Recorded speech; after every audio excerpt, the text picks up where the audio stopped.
Agora faremos a composição de mesa e teremos a mediação da professora Daci Raissa, professora titular e chefe do Departamento de Tecnologias da Educação da Faculdade de Educação da PUC São Paulo e coordenadora dos cursos de pós-graduação Lato Sensu, Educação Inclusiva e Deficiência Mental e Tecnologias Interativas Aplicadas à Educação da PUC São Paulo. Gostaríamos de contar a mesa com os palestrantes Bianca Santana, Guilherme Canella, Mônica Franco. Informamos que teremos um teto máximo de 30 minutos e encerraremos ao meio-dia e meia. Serão abertos a perguntas após a mediação da professora Daci Raissa. E convidamos aos que forem fazer perguntas, aos que forem se posicionar, virem até este microfone, que é para ficar gravado, para ficar registrado. Obrigado. Então, um bom dia ou boa tarde, já pelo horário, né? Eu vou tentar ser breve, porque eu, na verdade, era de fazer a mediação desse painel, e, pelo visto, é quase que uma síntese que a gente deve fazer, né? Então, eu fiquei aí assistindo todas as comunicações e, no final, assim, falei, bom, quanta coisa que nós temos que fazer, né, enquanto profissionais da educação.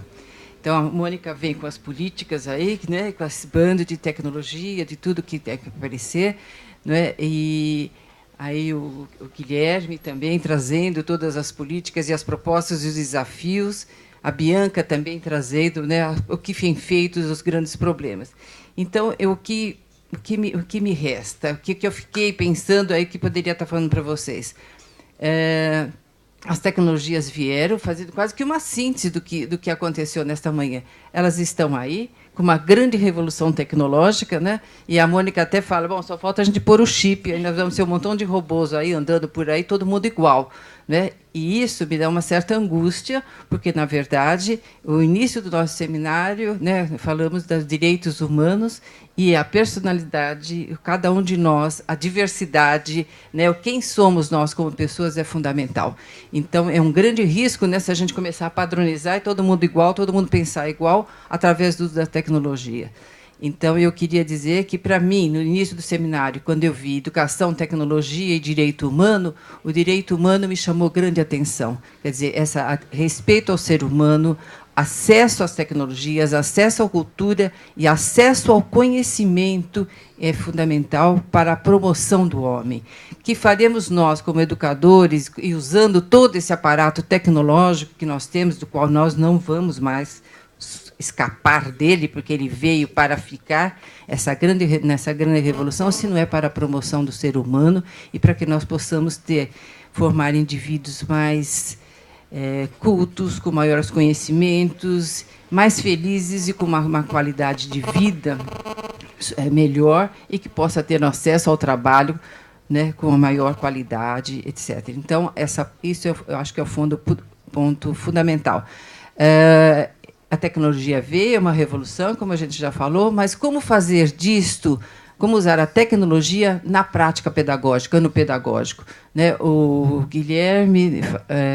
Guilherme ou Alexandre? Alexandre, estou confundindo já os nomes, desculpe. Ele disse, terminou a fala dele, que eu achei importantíssimo, é o grande desafio. Qual é o nosso grande desafio? O nosso grande desafio é usar a tecnologia para a construção de práticas pedagógicas. E como eu vejo isso? Como nós vamos fazer? Eu acho que a angústia surgiu aqui. O que nós vamos fazer com tudo isso aqui, né, que está acontecendo nesse seminário? Extremamente interessante, muitas informações, se não for para que a gente possa estar construindo isso. E como eu vou fazer? Aí, quando a Bianca fala que ela fez aquela experiência, né? Eu tenho um problema, o que eu faço com isso? Né? Então, ela desmontou todo o tablet para que ele pudesse compreender. Ela estava criando uma prática pedagógica de compreensão da própria tecnologia. E eu mesmo me vejo assim, quando eu estou com um aparelho tecnológico, uma questão tecnológica, se eu não entendo, é muito mais difícil e até de usar o aparelho. No momento que eu entendo, fica tudo mais fácil. Às vezes meus filhos falam, não, faz assim, mãe. Mas assim não, eu quero entender, porque se eu não entendo, eu não vou. Então, essa questão da compreensão é fundamental, que é a aquisição do conhecimento, né, de uma forma crítica e adquirir o conhecimento. Então, como fazer isso numa sociedade como a nossa, tão diversificada, tão grande? Eu estou acelerando, viu, gente? Tem muita ideia aqui, mas eu estou acelerando por conta do tempo. Se não a gente construir comunidades de conhecimento dentro das próprias escolas, grupos de estudo, centros de estudo, onde que a gente possa estar partilhando, discutindo os nossos problemas daquela situação, daquela escola, daquela comunidade, tendo os seus recursos, os recursos tecnológicos, fazendo as suas discussões, fazendo pesquisa, construindo conhecimento e partilhando entre seus pares. Então, é isso que eu vejo. O professor, às vezes, ele cria uma prática pedagógica, como é que ele vai partilhar com o outro? Como é que ele vai saber se ele está certo, se aquilo deu certo, se aquilo não deu certo? Foi o que você fez. Como é que eu sei se está certo? Eu vou partilhar, vou estar junto com o outro, vou discutir, vou construir conhecimentos, vou me fortalecer e vou avançar. E, com isso, eu estou fazendo pesquisa. Eu acho que aí fecha uma porção de coisa, né, que são os pilares da educação, que é o conhecer, é o ser para o ser humano, é o estar junto, né, é o conviver, é o aprender a fazer, e essa sensibilidade desse mundo atual do que a gente precisa estar criando e formando pessoas mais humanas, mais capazes, nessa nossa grande sociedade tão diversificada como ela é. Tentei resumir, botar minhas ideias, porque eu quero dar a palavra ao público, que eu acho que é extremamente importante, que vocês também partilhem e coloquem o que vocês estão sentindo aos expositores aqui da manhã. Meu papel aqui era só realmente mediar esse trabalho, os trabalhos. Então, quem tiver pergunta, por favor, é para a mesa. Por favor. Eu acho que alguém poderia nos ajudar com o microfone para a gente agilizar um pouco por conta do tempo que eu estou preocupada. Pois não. Bom dia. Meu nome é Sônia, sou diretora regional de Santo Amaro. Na nossa região, nós temos 83 escolas da rede direta e 69 da rede conveniada. Então, é uma secretaria e a nossa, quero lhes informar, é a menor da cidade de São Paulo. Então, nós lidamos com um universo ainda pequeno diante de outras diretorias que chegam a dobrar no número de escolas. E uma das preocupações que nós temos muito e que os diretores das escolas nos procuram é com relação... eles clamam pela vigilância. Nós queremos vigilância, precisamos de vigilância terceirizada, mas o que está por trás da vigilância é a violência, né? Então, não é nem bem uma pergunta que eu queria fazer, é uma reflexão. Na fala de todos vocês, assim, que esse seminário, eu acho que brilhante pelo tema e mais ainda pela qualidade dos palestrantes. Eu acho que nós vamos sair com muitas contribuições para levarmos para as escolas. É com relação a essa dialética da escola humanizadora, que a gente luta, que o Paulo Freire traz isso antes das tecnologias, e a escola real que a gente tem lá na ponta. E como que a gente poderia alcançar, como que a gente alcança, a tecnologia alcança a humanização. Porque a gente tem dois exemplos clássicos agora de eventos de violência que usaram como instrumento a informatização. Um deles são os black blocs, que são filhos da nossa geração universitária. Na nossa época, os nossos protestos não destruíam nenhum bem público nem privado, e os nossos filhos, dos universitários, quebram e se articulam pela internet. E o outro ponto são aqueles que a gente pensa que não tem acesso à internet e espancam uma pessoa até a morte, que a gente acompanhou essa semana, aquela senhora, porque se espalhou na internet um boato que ela seria uma criminosa. E como que a gente alcança nos nossos alunos que a internet não vá sozinha, que vá junto essa questão humanizadora, que se a gente conseguir isso, eu não vou ter problema de vigilância mais na escola, nem de contratar empresa terceirizada para isso, né? Obrigada. Alguém da mesa quer falar? Quer falar?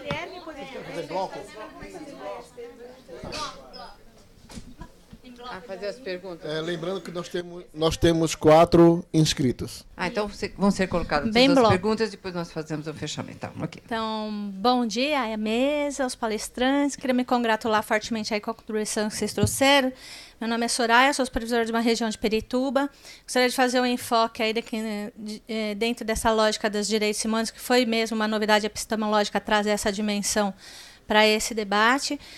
Tive com uma população indígena aqui na cidade de São Paulo 10 anos, com quem eu aprendi muito de tecnologia. Eu acho que tem muito preconceito, Alexandre, em relação à forma como as populações marginalizadas se relacionam com a tecnologia. A Bianca até trouxe esse exemplo maravilhoso do teu aluno lá da EJA, né? Sensacional, Bianca. Nunca mais vou esquecer, esse foi brilhante. Agora, em relação à questão que a gente observou aqui, entre várias questões que foram colocadas, eu queria fazer um destaque que tem um princípio ético e estético que a tecnologia pode promover dentro da concepção do projeto político-pedagógico das escolas que nós temos, e essa dimensão de produção autoral, né, que eleva também a autoestima do professor. E uma pergunta para a mesa, aí, só para encerrar, assim, porque não sei se vocês têm condição de fazer essa resposta, porque ela é muito complexa, mas para mim, nessa trajetória de educação, eu percebo que há uma falta de noção do quanto que esses componentes de formação agregam nessa formação que a gente tem, um conhecimento que a gente leva e que nem sempre é ponderado nessa trajetória que a gente percebe, né? Então, nós que lidamos com as tecnologias ou nós que lidamos com a educação pública, nem sempre temos uma autoestima elevada em relação à forma como que a gente conversa e dialoga com os meios mais modernos de formação e de educação na nossa cidade. E eu estava lendo aí um logo, só para encerrar, né? Gostei muito da sua frase. Eu gosto de ler aquele logo, né? Brasil rico é um país sem pobreza, né? Educação rica é uma educação sem marginalização. É uma brincadeira só para você poder dialogar com ele. Obrigada. Cadê o César? Só lembrando que nós temos agora 5 inscritos e vamos encerrar nesse total de 5. Mais uma pessoa possível?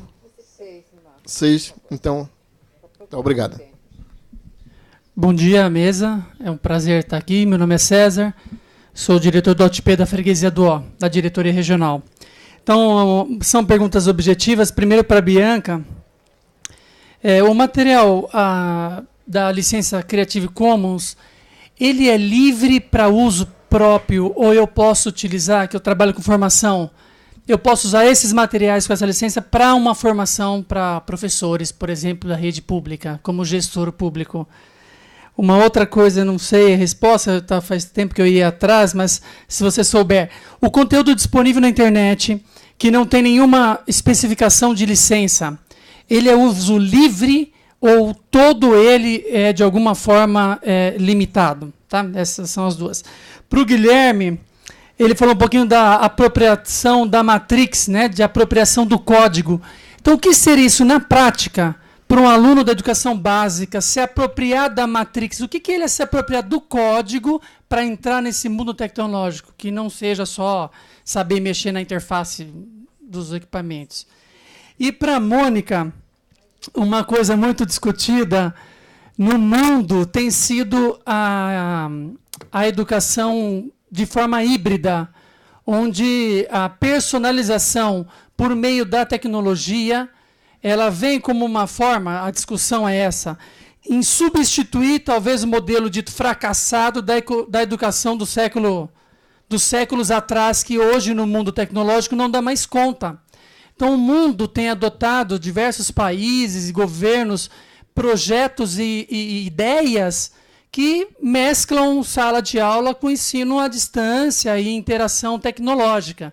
Então, eu queria saber da sua posição, você até falou um pouquinho, mas a posição do MEC em relação a essa tecnologia híbrida que o mundo inteiro tem discutido. A gente teve um seminário semana retrasada do Transformar, depois teve um evento na TV Globo sobre isso, que a gente estava participando, e eu acho que era importante a gente ouvir um pouquinho da parte do MEC que está sendo pensado para a gente também se direcionar. É isso, obrigado.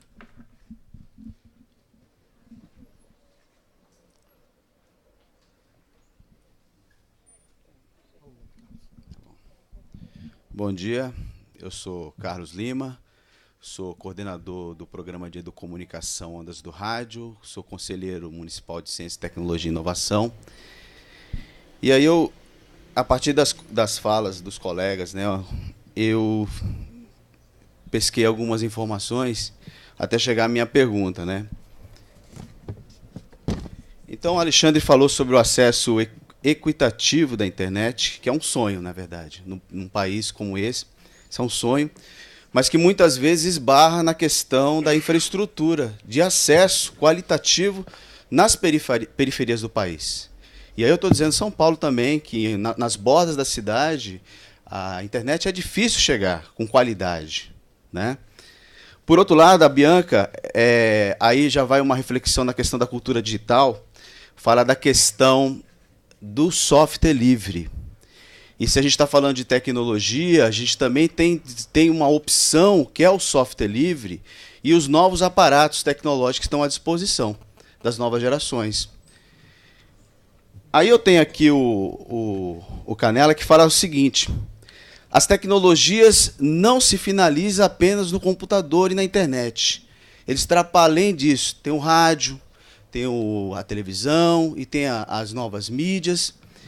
E uma coisa que me chamou a atenção é que a questão das competências do século XXI, nós da Educomunicação já estava pensando sobre isso também, não é de hoje, é uma coisa muito mais antiga, mas pelo fato de estar ligado hoje à questão, parece que o marketing disso tem tecnologia do século XXI, então parece que isso ficou, né, na berlinda aí desse negócio.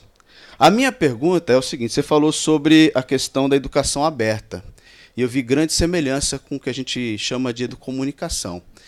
E a minha pergunta é o seguinte: como é que o currículo pode favorecer a educação aberta?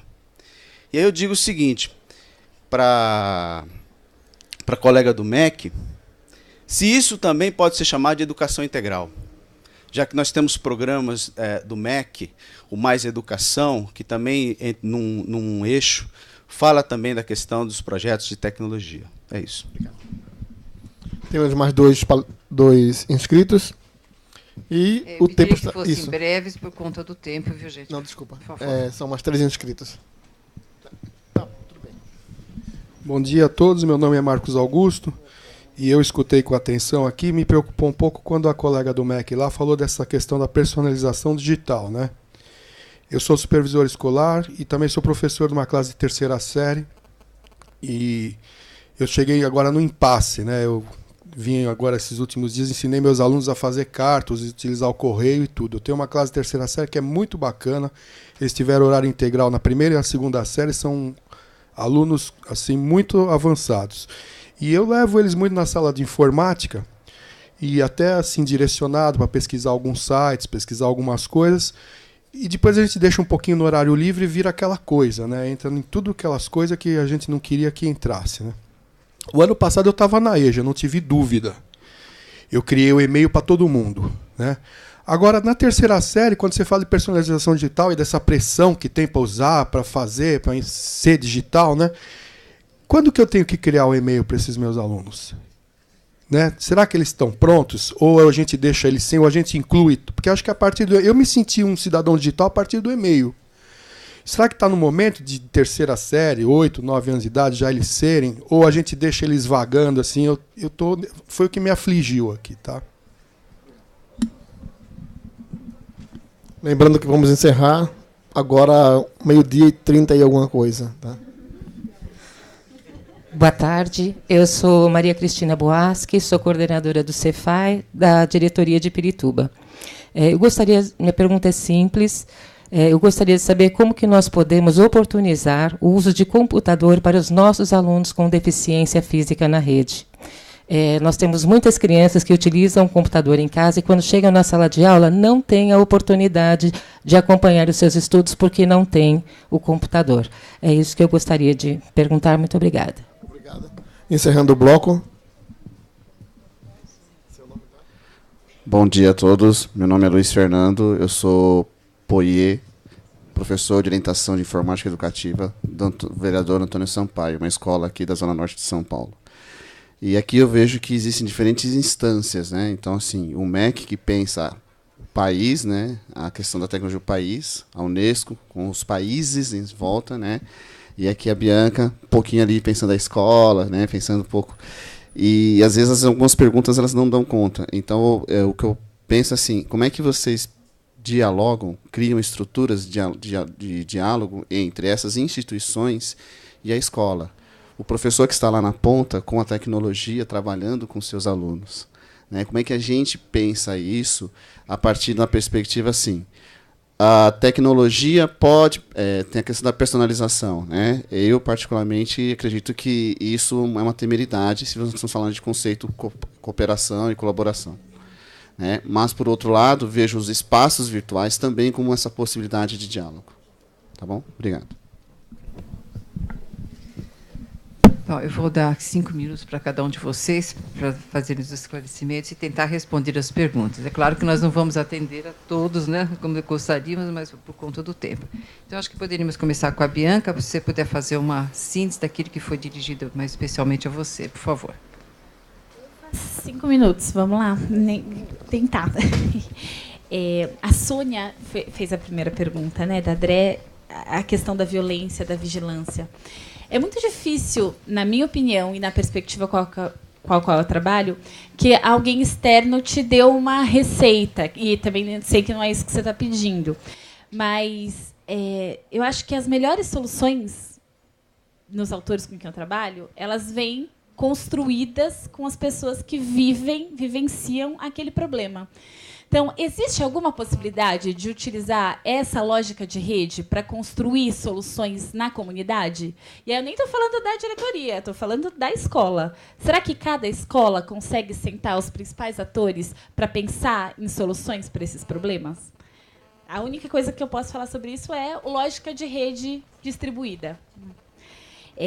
Quando a Soraya, supervisora de Pirituba, fala dos usos que os indígenas fazem das tecnologias, é sensacional, porque você tem, sei lá, o maracá, né, que faz como instrumento de comunicação, além das tecnologias digitais, acho que traz outra perspectiva do que são essas tecnologias.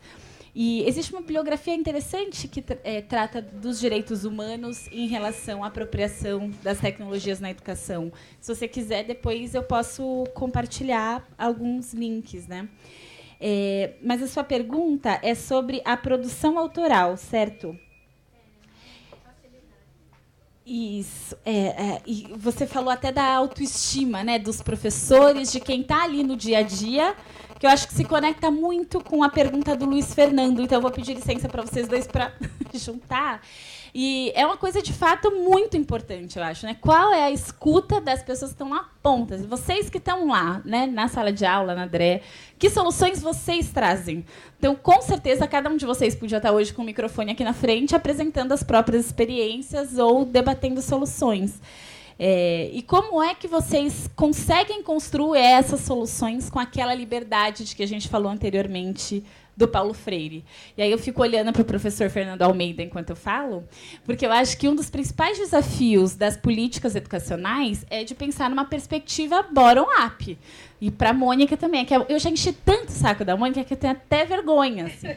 Mas a gente precisa começar a convidar as pessoas para a tomada de decisão e para a construção de soluções. Então, as políticas top-down, elas são interessantes? Claro que sim. Para a infraestrutura, por exemplo, não, entendeu? É infraestrutura, vai lá e faz. O poder público faz. Agora, como é que a gente envolve as pessoas na construção das soluções para o que não é essa infraestrutura? E aí eu acho que a gente pode avançar muito. O Carlos, eu sou grande fã do projeto Nas Ondas do Rádio, porque eu acho que é um exemplo de uma política pública que nasceu como um projeto de um professor e se estruturou como uma política bottom-up. Então, a gente tem exemplo disso que eu estou dizendo dentro dessa sala. E o tempo todo a gente cruza com o Carlos e com os alunos deles fazendo um trabalho incrível. Como é que isso se liga ao currículo? Você até perguntou como é que o currículo pode favorecer a educação aberta. E aí eu acho que é um pouco a inversão dessa pergunta, né? como é que a educação aberta pode nos ajudar a repensar o que é currículo. E com isso, eu não defendo que a gente não tenha ali linhas mínimas, né? Eu gosto da Rosa Maria Torres, uma pesquisadora equatoriana, que diz que a gente tem necessidades básicas de aprendizagem. Então, as crianças precisam aprender a ler, a escrever. Tem ali uns parâmetros de aprendizagem que precisa ser comum. Agora, a partir desse comum, como é que a gente pode repensar o que é currículo? E isso não pode ser feito de forma top-down. Isso só pode ser feito nas realidades locais, com o protagonismo e a autoria dos professores. E aí eu peço licença para provocar a Mônica de novo, mas 20% dos professores conseguem dedicar algum tempo para uma apresentação mais bonita, porque a gente não faz isso no nosso tempo livre. Então é isso, eu tenho 3 filhos, eu dou aula em 2 lugares diferentes, eu preciso de condição de trabalho para inovar e para construir coisas. Por isso eu trago o projeto Folhas e Livro Didático Público. Os professores tiveram licença remunerada e ponto na carreira. Então, ninguém fez livro didático público na hora extra, entendeu? Então, se a gente investe 700 milhões no PNLD, e eu acho lindo investir 700 milhões no PNLD, mas por que a gente não pode investir 10% disso em salário de professor para professor ser autor, em hora extra? Eu acho que eu não... Eu não quero voto, não é nada disso, tá? Mas o MEC pode construir muitas alternativas de repasse. A Unesco, já achou Guilherme.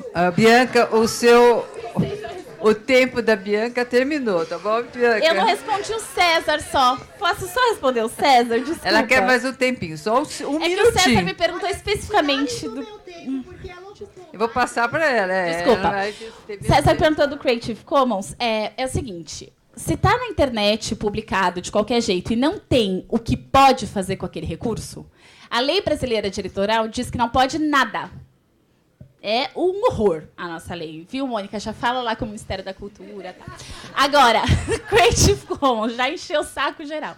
Creative Commons tem várias licenças específicas. A maior parte delas permite o uso na rede de educação. Não tem nenhuma que seja restritiva a esse ponto. Mas cada uma diz claramente o que pode e o que não pode. Se você quiser também me escreve, a gente continua a falar. Bom, Mônica, Bianca, o seu tempinho sem esgotou. Em outros momentos ela falará outra vez, né? Mônica, então, como você foi provocada, eu vou passar a palavra para você. A Bianca não tinha direito de me provocar desse jeito, porque era para eu responder para as pessoas. Agora eu vou ter que gastar meus 5 minutos para falar com ela. Gente, é meu celular. Bom, não, a Bianca ela tem liberdade de fazer essas brincadeiras comigo, porque eu acredito que seja brincadeira. Eu acredito que seja brincadeira. Não, porque a gente tem... Na verdade, a gente compartilha desse debate, ela sabe disso. E, infelizmente, assim, a gestão pública ela é marcada por legislações e que uma coisa não dá para tirar dinheiro do livro didático para pagar professor. Não é óbvio assim. Até porque o Ministério da Educação não paga professor, a não ser das universidades federais e de uma escola no Rio de Janeiro chamada Pedro II. Então, o Ministério da Educação é responsável por este pagamento, né? Agora, o Ministério da Educação tem cobrado, sim, dentro do Congresso Nacional. É muito interessante que assim, eu saí de São Paulo e senti isso na pele, né? A gente sequer fala do Congresso Nacional aqui, né? A gente não fala disso, quer dizer, do papel do Congresso Nacional para ser um defensor daquilo que a gente... É lá que tem que brigar, porque eles são a representação da gente lá, né? Então, tem que, sim, haver uma articulação... Enfim, a articulação dos sindicatos e da sociedade civil, através das suas organizações, etc., para garantir algumas normatizações e que favoreçam, enfim, essas políticas que a Bianca falou. Com relação ao salário de professor... A gente tem um problema sério. O ministro Mercadante foi um dos defensores, quando senador, de um piso salarial, porque não tinha o piso salarial nacional para professor. E tem uma outra lei, que é a Lei de Responsabilidade Fiscal, que não permite que o gestor pague mais do que ele arrecada. Tem umas contas lá. Tem gestor que não consegue pagar, porque se ele pagar o que ele tem que cumprir a lei, ele é preso, né? Ou responde porque ele está, enfim, enfrentando a questão da lei da responsabilidade fiscal. Então, vamos ao Congresso, vamos cobrar, temos eleição esse ano, prestem atenção em quem nós vamos votar. Eu estou preocupada com isso, acho que todo mundo tem que estar preocupado com isso. No Congresso Nacional, o senador fica lá 8 anos. O voto da gente custa muito caro. Bom, vou falar só da personalização do ensino para não gerar nenhum equívoco com relação ao entendimento da questão da personalização do ensino. Eu toquei nesse ponto em função do mercado de produção de conteúdos e plataformas, que acabam fazendo de um jeito que é contrário à nossa orientação com relação à apropriação das tecnologias no sentido colaborativo e etc. Então, assim, os percursos didáticos, as sequências didáticas são pasteurizadas, são padronizadas, todo mundo está na mesma página, mas que para poder que o computador, através de um sistema XYZ, indica se o aluno conseguiu chegar na página 2 ou na 3, né? E gera um resultado avaliativo que é importante, mas assim, a gente não precisa de tecnologia, gastar um dinheirão de tecnologia para isso, né?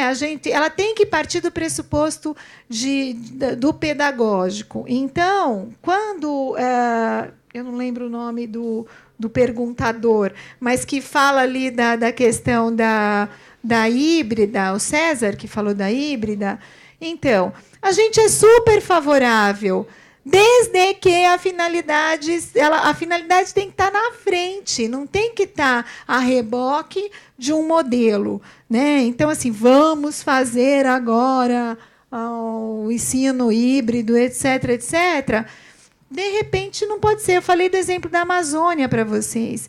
Eles tinham uma necessidade, a solução tecnológica ela foi desenhada a partir da necessidade que se tinha, não o contrário. Não o contrário. Então, é esse o cuidado que a gente tem que ter. Eu também estive no Transformar e me assustei muito com a quantidade da expressão personalização que eu ouvi, né? Muitas vezes vindo de um mercado que está interessado em que haja essa personalização, porque eu vou vender uma senha para cada aluno, eu vou vender um acesso para cada professor. E isso é infinito, infinito, porque todo ano eu tenho que ter, etc. Então, assim, o que o MEC imagina é uma solução tecnológica disponível na escola, e eu até defendo a não ter uma para cada aluno, que é justamente para obrigar que a discussão, o debate, seja feito sem tecnologia. E aí eu vou usar a tecnologia, óbvio que eu vou, mas eu vou usar para responder o tal do problema que a Bianca apontou tão bem, né? Você identifica o problema e você tem um conjunto de tecnologias à sua disposição para buscar, para construir. Vai fazer PowerPoint? Não tem problema. Vai fazer vídeo? Não tem problema. Vai fazer uma música? Vai fazer um pod? Vai fazer uma matéria de rádio? Vai fazer... Enfim, não tem problema. Meu tempo acabou. Tem mais alguma pergunta que ficou sem resposta? Tem, mas a questão é essa. Eu acho que a questão da articulação entre as instituições, Guilherme pode colocar, porque a gente é super articulado, principalmente na busca dessas soluções. Obrigada. Então, eu passo a palavra. Guilherme? Obrigado. E, bom, super telegraficamente, porque algumas das perguntas demandariam uma outra conversa, sobretudo a primeira da questão da violência, etc., que é uma preocupação fundamental, mas eu preciso dizer uma coisa, eu acho que é verdade que a gente tem que estar preocupado com isso, essa é uma das grandes preocupações, ou deveria ser, de políticas públicas, mas não é verdade que nós estamos mais violentos hoje do que nós estávamos no passado, né? Há 126 anos hoje, nós tínhamos escravidão nesse país e as pessoas eram açoitadas no Pelourinho. E, felizmente, nós não temos mais essa coisa. Porque quando falam, olha, o trabalho escravo, é verdade, a gente tem que combater as novas formas de trabalhos similares à escravidão, mas não é a mesma coisa, né? A gente tem que tomar cuidado com essas generalizações, porque, senão, na Idade Média, as pessoas usavam tecnologias que eram usadas para cortar a árvore e para cortar a mão. Machado serve para as duas coisas. Então, de certa forma, a internet também tem as pessoas fazem coisas maravilhosas e salvam vidas de crianças e são pedófilas, enfim.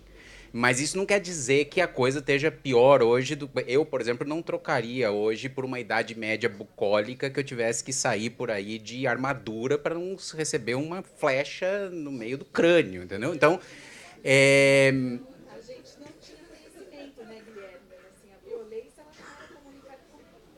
Não, exatamente. Aí, claro, a internet potencializa, etc. Então, para responder e juntar com a pergunta do e-mail, o que fazer com a criança da terceira série, quer dizer, o ponto do ponto de vista educacional nessa relação, e aí eu não vou falar da política de segurança na escola, que não é a minha praia, mas do ponto de vista da relação com as tecnologias e com a comunicação, a gente precisa ter mais o que a Unesco chama de alfabetização informacional e midiática. Mas, de novo, não é ensinar a usar o trocinho, as discussões éticas em relação ao uso da internet, as discussões do que isso significa. Não necessariamente não é a criança não estar inserida naquele conteúdo, mas o que tem a ver com aquele conteúdo. Agora, isso não é fácil de fazer, por isso a outra pesquisa do Nick, que é a Kids Online, é fundamental. Mas se a gente não inserir essa discussão sobre a tecnologia, não do uso da tecnologia para ensinar biologia, não sei o quê, matemática, o diabo, nós sempre vamos ter essa perna faltando. Evidentemente que tem que discutir. Os comentários dessas páginas de tudo são coisas do outro mundo, né? Parece que a gente está vivendo realmente na Idade Média. Mas o que isso realmente significa? É a discussão ética sobre o uso do anonimato ou não, porque as pessoas dizem essa coisa porque estão protegidas pelo anonimato. Como é que isso funciona em relação às crianças? Vocês têm aí um material imenso de trabalho em sala de aula, mas não é fácil trabalhar isso, não é trivial, é preciso conhecimento específico em relação a isso. Inclusive, a Unesco está disponível para download em português, criou um currículo específico para a formação de professores nessa área de alfabetização midiática e informacional, que tem muita coisa aí sobre isso e tudo mais. Mas, enfim, sobre esse assunto, eu recomendo um livro do Steven Pinker, que é um psicólogo cognitivo de Harvard, sobre essa questão de se estamos mais violentos ou não, é muito interessante.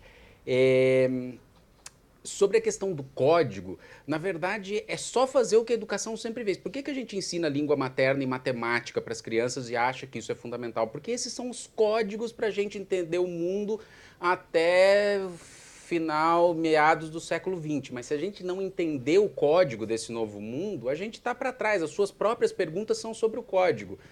Como é que funciona o negócio do copyright dentro disso? Isso tem a ver com o algoritmo que está sendo utilizado. Se a gente não entender o algoritmo, nós não vamos conseguir dar conta. Não é só utilizar o mecanismo de busca.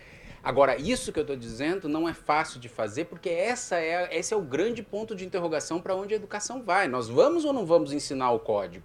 A diferença disso é professor de cursinho que canta essas músicas idiotas para ensinar o sujeito a entender, a decorar a tabela periódica e ensinar o que significa a tabela periódica. É isso que nós estamos vivendo. É ensinar uma música para lembrar uma fórmula, a equação da onda, por exemplo. Isso não tem a menor relevância, lembrar, memorizar a equação da onda. Vai na internet e busca. Agora, entender como chegaram na equação da onda é entender o código. E é isso que vai te dar poder, no bom sentido da palavra, ou vai dar aos seus alunos ou aos novos cidadãos. Mas é difícil de fazer, e eu também não tenho a resposta de como faz, só acho que o galo está cantando por ali.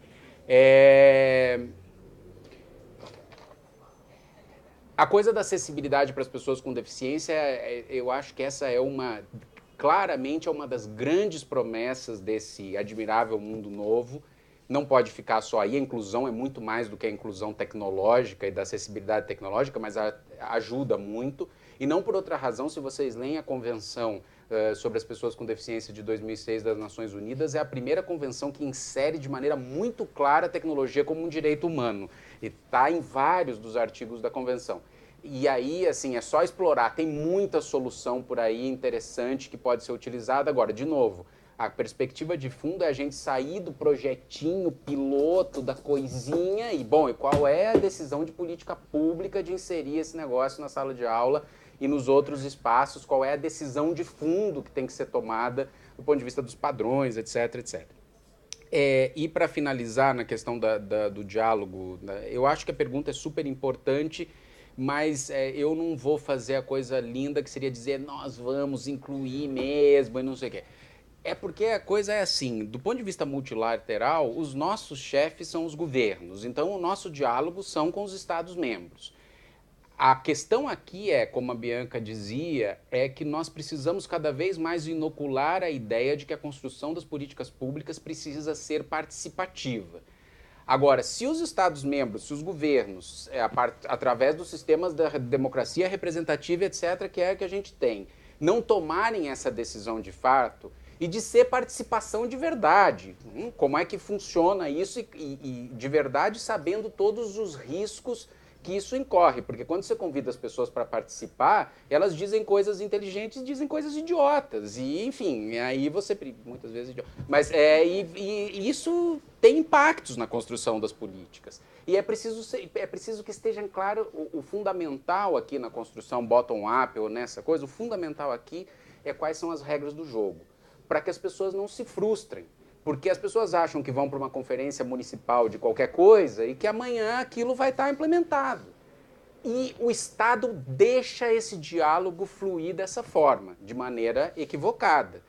Porque não está claro nas regras do jogo que olha, vai ter a conferência municipal, nós vamos escutar tudo isso, mas no final das contas, meu amigo, é a Câmara de Vereadores que vai decidir ou não sei quem. E eu não estou dizendo isso de maneira pejorativa, não. Eu acho que a democracia é assim, e funciona assim, e nós temos que entender as regras do jogo assim. O que falta é transparência. Falei demais, obrigado.